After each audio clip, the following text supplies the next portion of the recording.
په پېښور یونیورسيټي کې د کتابونو اهمیت او مطالعې په حواله د پوهاوي لپاره درې ورځنۍ میله پای ته ورسېده.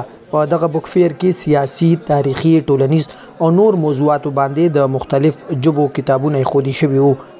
د دې وجم د موږ د دې مقصد او غرض لپاره ارینج کوو چې زموږ د دې قوم سپیشلی چې کوم دلته سټوډنټس دي د هغوی کتاب طرف ته رجحان کمیږي. هغوی خپل زیات ټایم سوشل میډیا له ورکوي، هغوی خپل زیات ټایم موبایل له ورکوي. هغې سوشل میډیا، موبایل او څومره چې الکترونیک میډیا ده هغې د کتاب ځای نیولی دی، هغې طرف ته رجحان کمیږي. زموږ دا یو کوشش دی، دا غرض دی، دا مقصد دی چې د دغې خلکو رجحان واپس د دې کتاب سره وتړو او دا خلک واپس د کتاب ته راولو. کتاب میلې ته ګڼ شمېر کتاب اغوستونکي زنانه او ماشومان هم راغلي وو. وایي چې ټکنالوژي او انټرنیټ له وجې د کتاب لوست کم شوی دی، خو والدین کولی شي چې بچو ته دغه پوهاوی ورکړي.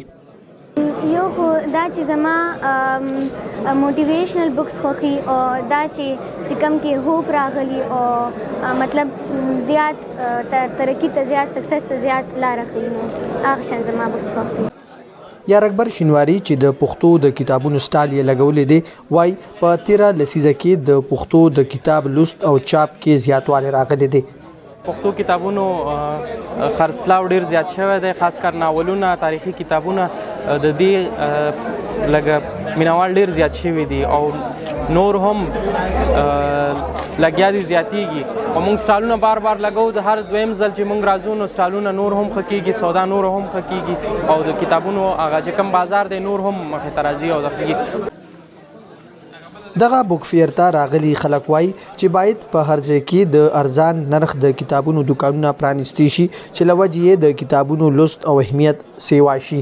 عظمت علي شاه، مشال ریډیو، پېښور.